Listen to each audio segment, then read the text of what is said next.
coisa querida! Seguindo aqui com o nosso bloco a respeito da inviolabilidade do sigilo de dados. E a gente já falou de dados bancários, dados fiscais, e agora vamos falar a respeito dos dados telefônicos, aqueles registros, aquelas informações que nós temos nos órgãos de telefonia.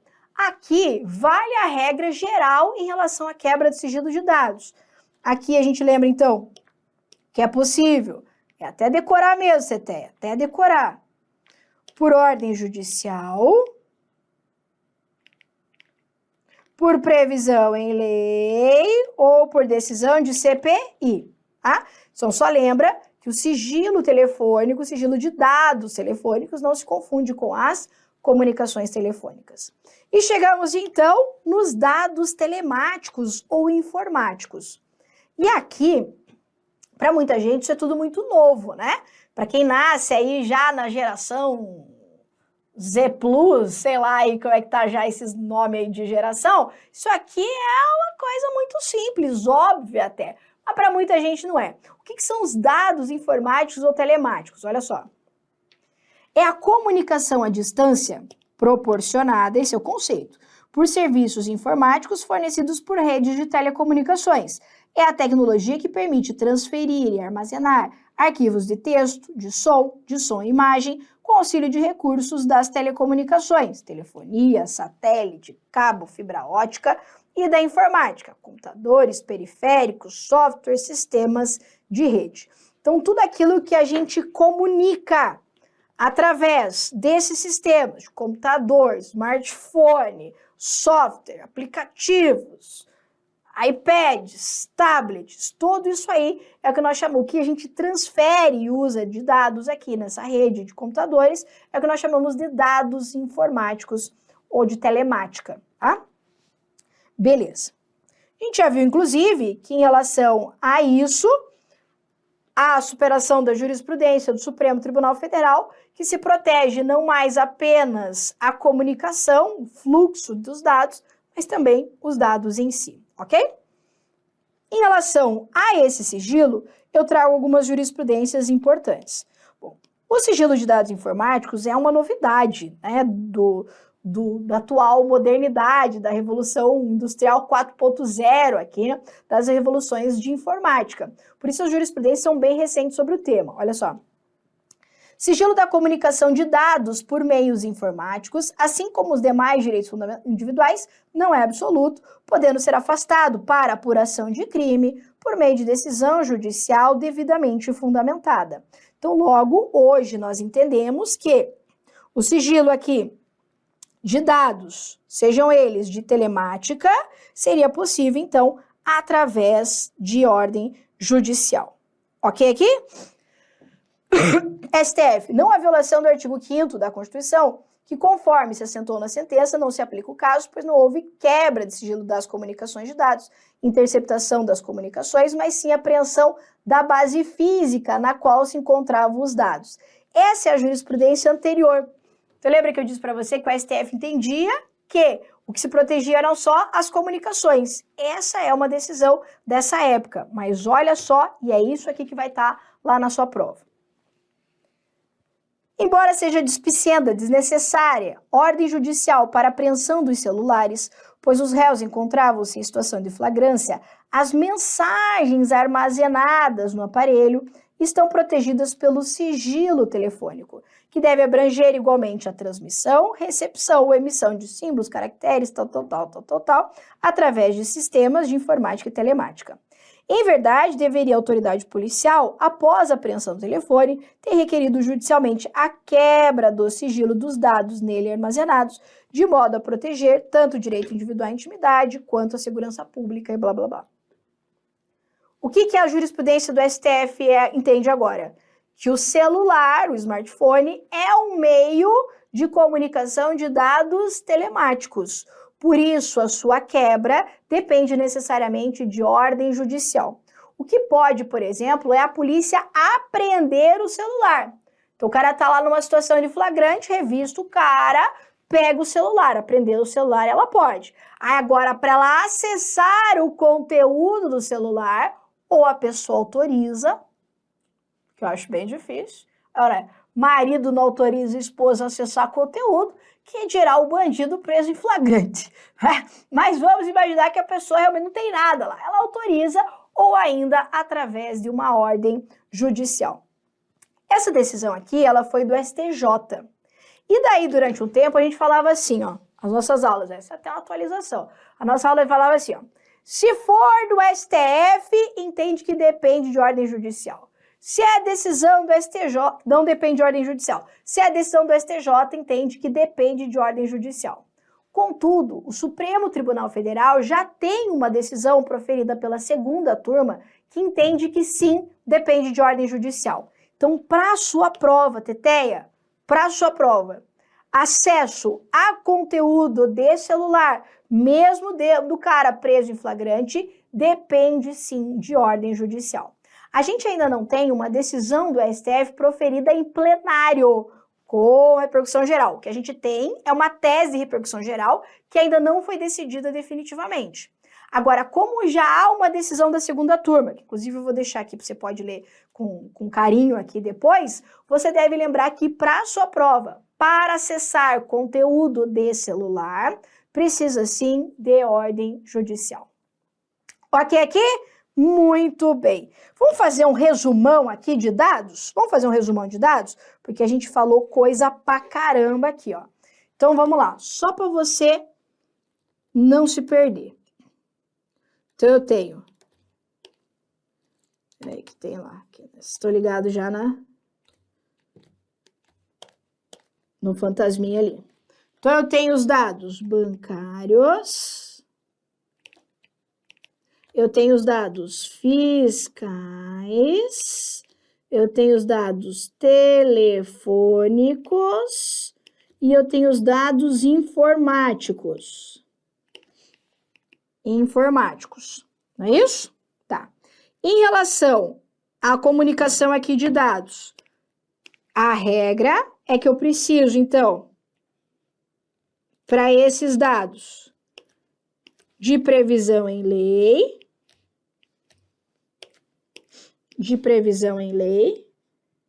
e aqui é uma reserva legal simples. Ai, vamos falar isso. Lembra que para determinar a quebra do sigilo das comunicações telefônicas, reserva legal qualificada, ou seja, apenas nas hipóteses, na forma que a lei estabelecer para fins de investigação criminal e instrução processual penal. Aqui, para quebrar sigilo de dados bancários, fiscais e telefônicos, basta uma reserva legal simples, ou seja, uma mera previsão em lei, não precisa ser aquela reserva legal qualificada. Ainda, por ordem judicial, ou seja, eu tenho reserva aqui de jurisdição, então vou colocar aqui, ó, reserva legal simples,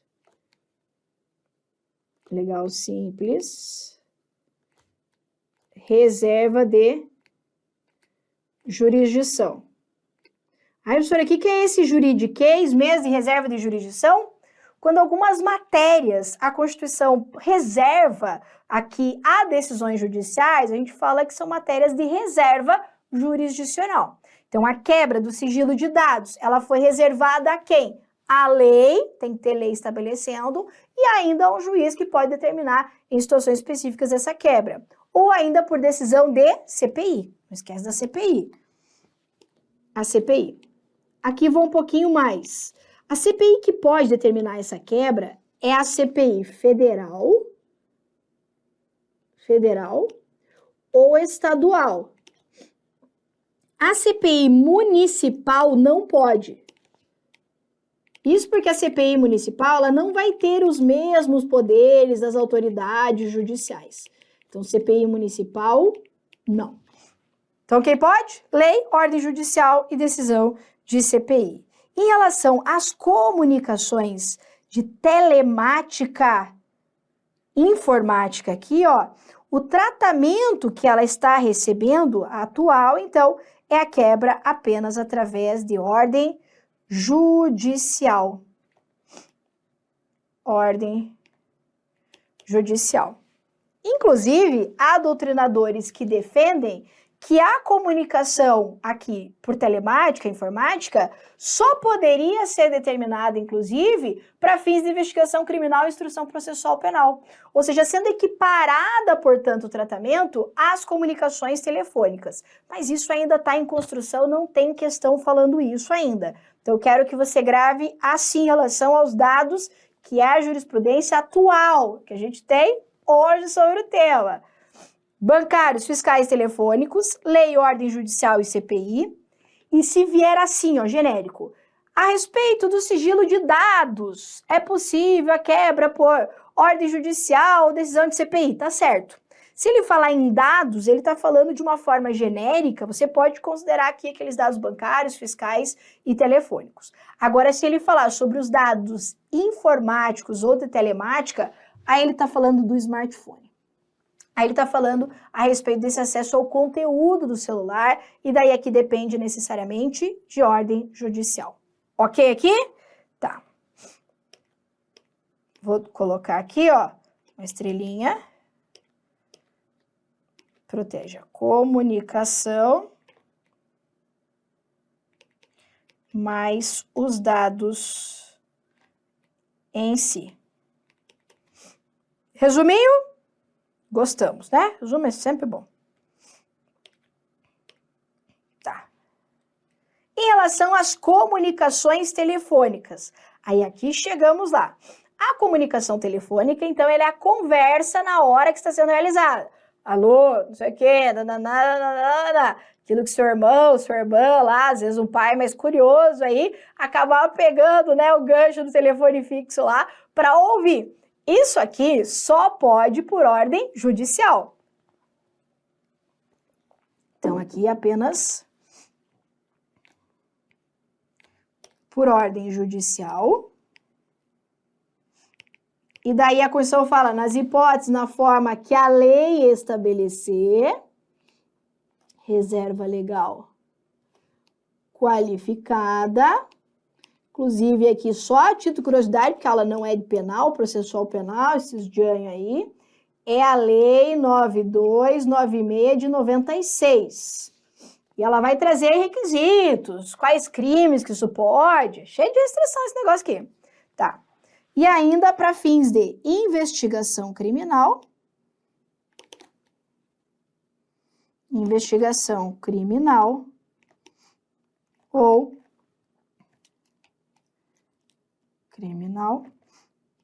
ou instrução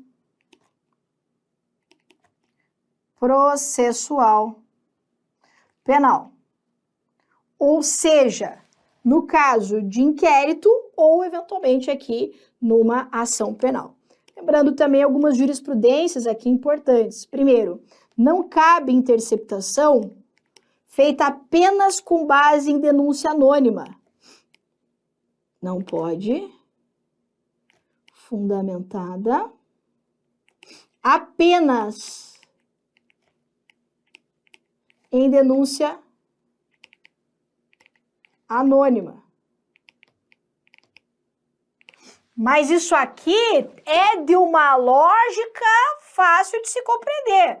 Imagine que você tá com ódio de alguém, por qualquer coisa que essa pessoa fez para você, sei lá, roubou sua namorada, seu namorado, e você tá com raiva dessa pessoa. Aí você liga para a polícia de forma anônima e fala assim, olha, tô fazendo aqui uma denúncia anônima, hein? O negócio é o seguinte, o meu vizinho, ele tá fazendo isso, e relata ali a ocorrência de um crime grave, alguma coisa assim. Não pode a polícia simplesmente o juiz já determinar a quebra do sigilo das comunicações telefônicas dessa pessoa com base apenas em uma denúncia anônima. Pode ser que essa denúncia anônima desencadeie, então, um processo de investigação e que, de fato, se mostre que a quebra do sigilo da comunicação telefônica seja necessária para a investigação. Mas, caso isso não aconteça, não é possível. Então, com base apenas em denúncia anônima, não é possível se determinar a quebra do sigilo aqui das comunicações telefônicas. Ainda, essa forma de comunicação, ela pode ser utilizada em processo administrativo na condição de prova emprestada. emprestada em PAD. A gente explica.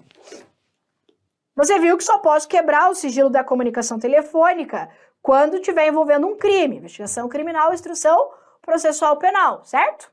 Agora, quando eu tiver essa situação e, eventualmente, eu tiver, então, a quebra desse sigilo lá numa ação penal, eu posso pegar essa gravação que foi feita lá na ação penal, regularmente, por decisão judicial, e usar essa gravação como prova emprestada em processo administrativo disciplinar.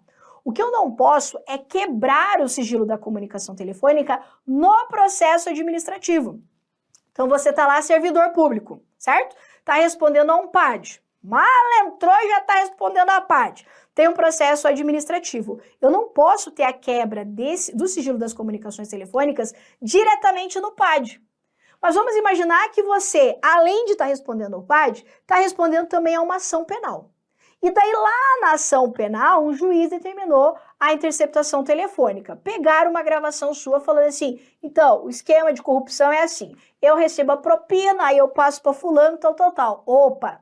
Aí essa gravação que foi produzida lá no âmbito da ação penal pode ser utilizada aqui como prova emprestada no PAD. Então, de novo, não pode quebrar diretamente no processo administrativo, não pode. Mas eu posso usar uma gravação telefônica, uma conversa que eu gravei por ordem judicial lá na ação penal ou na fase de inquérito, aqui como prova emprestada no processo administrativo.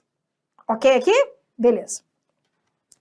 Lembrando também que eu posso determinar a quebra desse sigilo durante o estado de defesa e o estado de sítio. Até para resumir aqui para você esse negócio de estado de defesa e estado de sítio. Durante o estado de defesa e o estado de sítio, que são situações de instabilidade institucional, eu posso determinar a quebra do sigilo da correspondência e das comunicações telegráficas e das comunicações telefônicas. No caso do estado de sítio, é que eu posso ter a quebra do sigilo das comunicações de dados. Então, no estado de defesa, eu não posso ter a quebra do sigilo de dados, tá? No estado de sítio, eu posso quebrar todos, mas no estado de defesa, eu só posso correspondência, telegráficas e as telefônicas. Logo, eu só não posso quebrar o sigilo de dados durante o estado de defesa, tá? No sítio, que é uma medida mais grave, aí pode tudo. Tudo não, né? Todos esses dados. Ok aqui? Tá. A gente também não pode confundir aqui a interceptação telefônica com a escuta telefônica com a gravação clandestina. Ai, senhor. Bem fácil. Olha só. Por aqui, ó. Interceptação. A interceptação, ela acontece quando eu tenho A falando com B e eu tenho C gravando. E ninguém tá sabendo de nada, certo? Então, A e B não estão sabendo, eu tenho um terceiro gravando, tá violando aqui a privacidade e intimidade, eu tenho interceptação, preciso de ordem judicial. Então, aqui, ordem judicial. A escuta telefônica. A escuta telefônica, ela acontece quando A está conversando lá com B, eu tenho um C gravando, mas um deles sabe que está sendo gravado. Por exemplo, coloca lá um aparelhinho de escuta. Instala uma escuta em um determinado local. Coloca até a escuta pessoal aqui. Então, eu estou gravando a conversa, estou conversando com a pessoa. Estou gravando a conversa, mas eu sei que isso aqui está sendo gravado por uma terceira pessoa. Nesse caso, eu tenho a escuta telefônica. A doutrina, a jurisprudência processual penal, reconhece que nesse caso aqui também precisa de ordem judicial. Então, aqui também preciso de ordem judicial. Agora, a gravação clandestina ou gravação feita por um dos interlocutores é quando eu tenho a seguinte situação. Eu tenho A conversando com B e o A está gravando. sem que o B saiba. Nesse caso aqui, a jurisprudência entende que, via de regra, não precisa de ordem judicial. Então vamos imaginar que uma pessoa liga para você te ameaçando. Eu vou te matar, sua desgraçada, não sei o que, um doidão. E daí você tá ali e você começa a gravar. Liga lá, sei lá, o telefone, sei lá o quê, e começa a gravar essa conversa. Você não precisa falar para ele assim, ô doidão, por gentileza, só para te informar, essa ligação está sendo gravada, não é call center isso aqui, né? Não é aquelas empresas que ligam lá. A sua ligação é muito importante para você, não desista. Essa ligação, para a sua segurança, está sendo gravada. Não é essas aí, é você se defendendo. E tem uma pessoa te xingando, você precisa produzir prova, né? Você vai chegar lá e falar assim, a pessoa me ameaçou. O que ela falou? Ela falou que vai me matar e tal, mas alguém ouviu? Não, ninguém ouviu, ela me falou no telefone. Entendeu? Fica difícil provar isso aqui. Então, a pessoa ligou, começou a te xingou, plim, começa a gravar isso aqui. Essa é a gravação clandestina, gravação feita por um dos interlocutores. Isso aqui é possível e aqui não precisa de ordem judicial. Então, não precisa de ordem judicial. Essa é a regra. Agora, vamos lá. Salvo se essa gravação tiver sido produzida em ambiente de sigilo. Ambiente de sigilo. Ai. Por exemplo, no escritório do advogado. Tá lá no escritório do advogado conversando com a pessoa lá, com o advogado, e a pessoa grava, o advogado grava, e depois quer usar isso para uma outra coisa e tal, não pode. Isso porque, apesar de ser a gravação feita por um dos interlocutores, aqui eu estou diante de um ambiente de sigilo. Sei lá, a gravação que é feita no consultório psicológico, do psicólogo, alguma coisa assim. Ou seja, em um ambiente de sigilo. Aí precisa de ordem judicial. Então, qual que é a regra? Gravação feita por um dos interlocutores, regra, não precisa de ordem judicial. Porque eu e você estamos conversando aqui, essa tua conversa, inclusive para exercer legítima defesa, alguma coisa assim, eu posso gravar ela, não preciso nem te contar que eu estou gravando, ok? Agora, salvo se ela estiver sendo produzida em um ambiente de sigilo. E eu ainda tenho, então vou até colocar aqui, ó, para você quiser, né, fazer a diferença. E trago aqui a jurisprudência da gravação clandestina, que essa é feita por um dos interlocutores, tá? A decisão aqui, então, do Supremo Tribunal Federal. Agora eu quero só falar um pouquinho mais.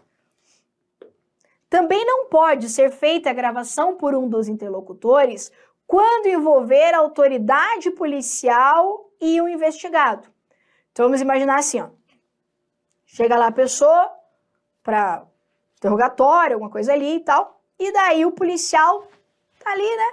Fazendo aquela, tipo, coisa americana, sabe? O policial bom, o policial mau. Aí chega lá um se fazendo de policial bom pro bandido. Fala assim, cara, bota na roda aqui pra nós. Tem ninguém ouvindo.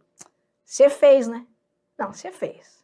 Cara, não quero falar sobre isso e tal, não sei o que, tal.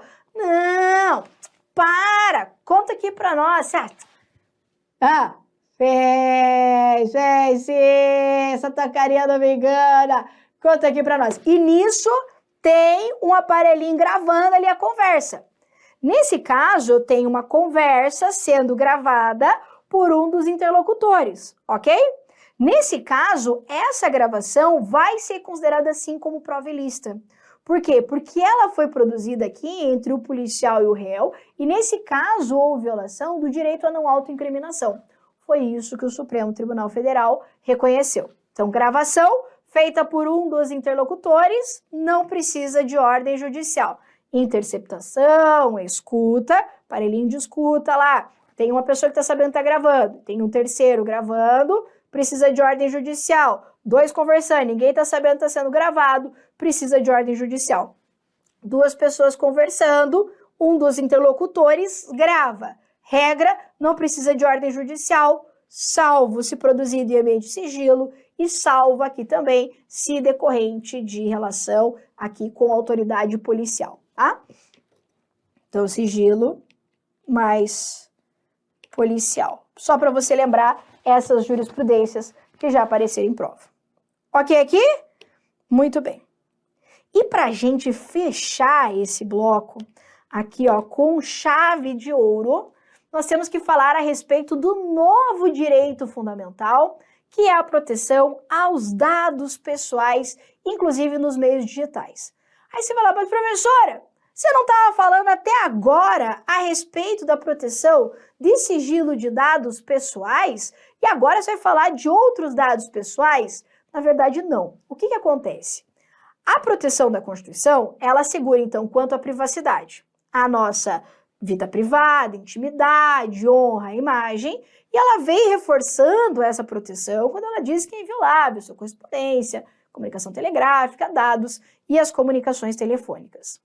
Durante um tempo, você viu isso comigo, se entendia que dados que devem ter proteção constitucional seriam aqueles dados sensíveis, ou seja, não é qualquer dado pessoal, seria aquele dado sensível mesmo que a doutrina, a jurisprudência foram classificando, como sendo bancários, fiscais, telefônicos, informáticos.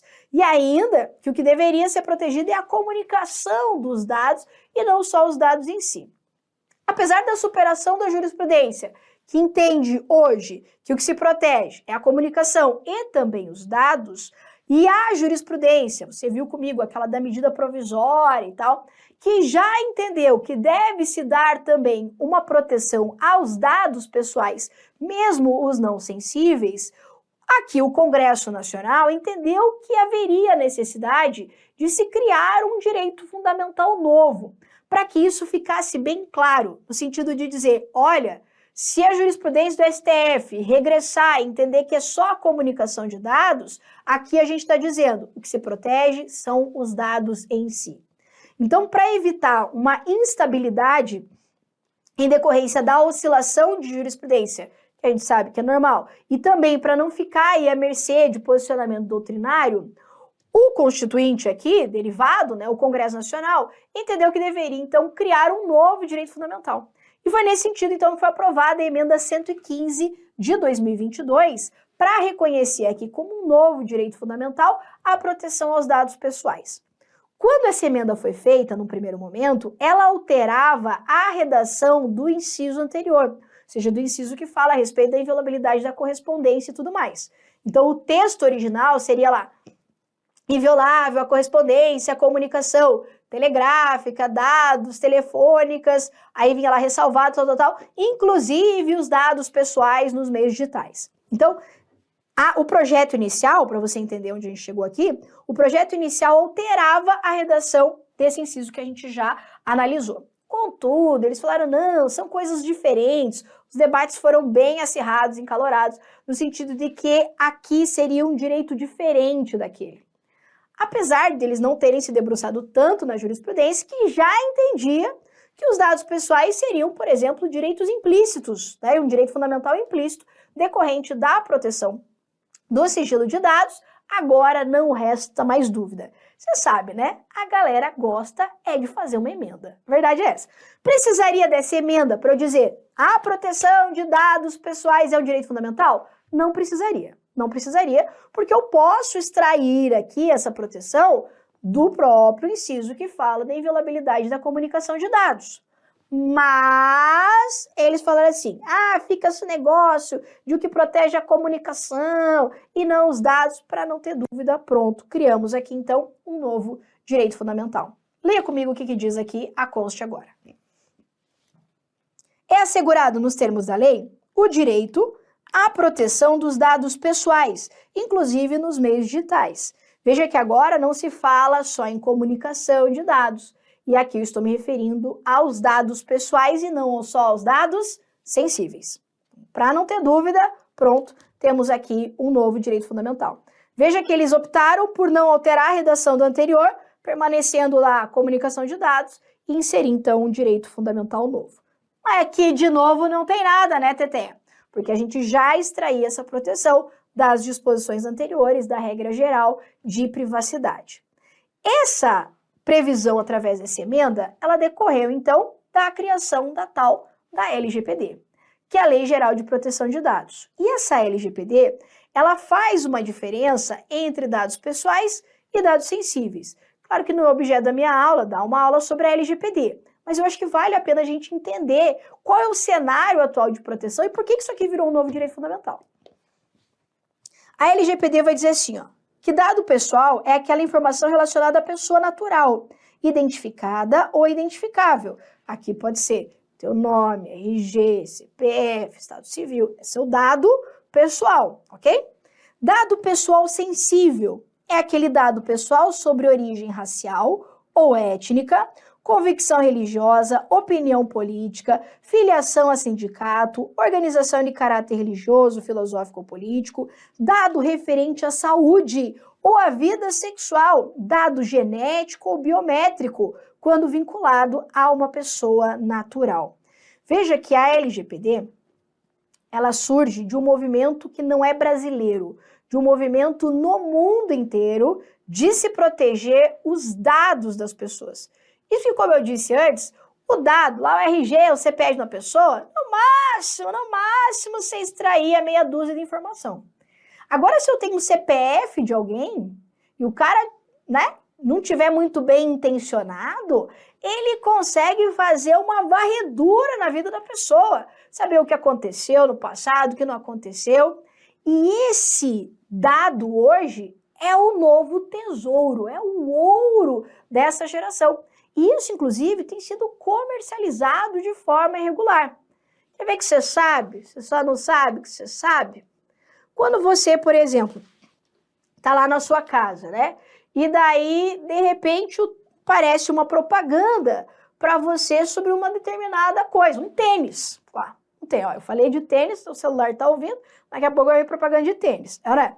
Aí você está lá conversando com sua mãe, tá precisando de um tênis novo e não sei o que, tal. De repente vem uma propaganda de tênis. Como que isso acontece? Tem um algoritmo que vai captar essas palavras-chave e vai começar a te recomendar. Mas mais que isso, hoje há um cruzamento de dados.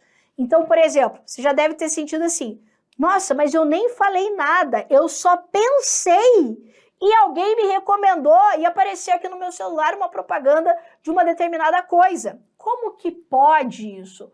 Pode, porque nesse mundo do Big Data, toda vez que você coloca lá um aceito, você está transmitindo dados.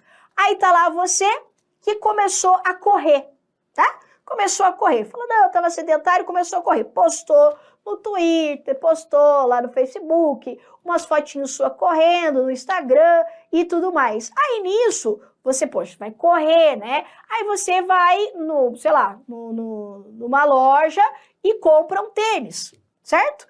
Essas informações vão sendo alimentadas nesse banco de dados. Daqui a pouco vem até propaganda para você de pomada contra canelite. Entendeu? Porque a chance de quem começa a correr agora e às vezes não está muito bem preparado é de ter uma canelite. Ou seja, o algoritmo, dando exemplos, mas o algoritmo cruza essas informações e te oferece coisas.